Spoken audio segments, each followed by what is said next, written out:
Monsieur Bruno Duverger. Merci, Monsieur le Président. Chers collègues, ma question s'adresse à Monsieur le Secrétaire d'État chargé des Transports. Monsieur le Ministre, après 1 an et demi de négociations, une convention TER 2019-2024 entre la région Hauts-de-France et la SNCF a été votée le 15 octobre dernier par les élus régionaux. Cette convention régit tout ce qui a trait au transport express régional des Hauts-de-France. Avec un financement de 500 millions d'euros par an, soit 2,5 milliards sur 5 ans, entièrement à la charge de la région, cette convention assurera les trajets quotidiens de 200 000 voyageurs. La région, qui a toute confiance en la SNCF, s'est félicitée de cet accord. Or, nous venons d'apprendre que le trajet Amiens-Lille ne desservira plus la gare d'Achette-le-Grand et ses 200 passagers quotidiens.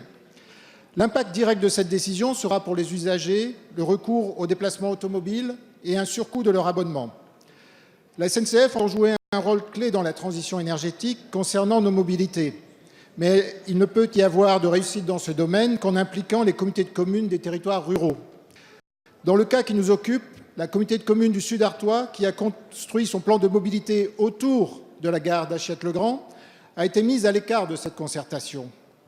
Alors que nos concitoyens nous interpellent quotidiennement sur la présence et le maintien de transports de proximité, alors que nous faisons chaque jour au sein de ce Parlement la promotion des mobilités douces, nous souhaitons que la SNCF demeure un acteur structurant des mobilités de nos territoires et elle doit les construire avec les élus locaux.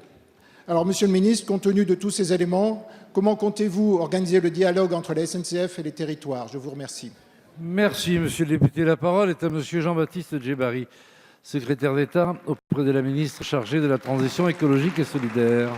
Merci, Monsieur le Président, Mesdames et Messieurs les députés. Monsieur le député Duverger, vous me faites part de votre préoccupation sur la refonte de la desserte, notamment d'Achette-le-Grand, qui permettait, vous l'avez dit, à plus de 200 voyageurs d'emprunter la ligne directe vers Lille. Ce changement, vous l'avez dit également, fait suite à la nouvelle convention TER signée entre la région Hauts-de-France et la SNCF le 15 octobre dernier. Comme vous le savez, les conseils régionaux exercent pleinement la compétence transport depuis 2002 et même depuis 1997, puisque la région avait été l'une, en tout cas l'ancienne région Nord-Pas-de-Calais avait été l'une des 5 régions expérimentatrices en la matière.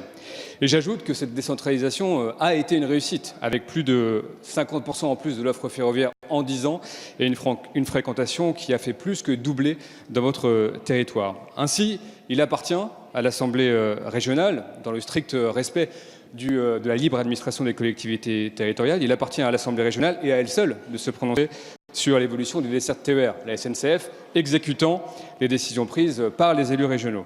L'adoption du nouveau pacte ferroviaire respecte ce principe, puisque les régions restent pleinement décisionnaires sur les dessertes TER et auront notamment à organiser les nouveaux appels d'offres qui se dérouleront après 2023.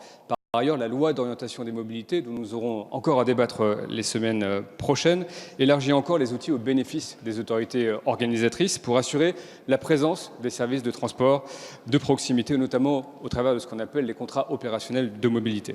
Monsieur le député, c'est dans ce cadre que l'État sera pleinement au rendez-vous, aux côtés des régions, aux côtés des territoires, dans le rôle qui est le sien.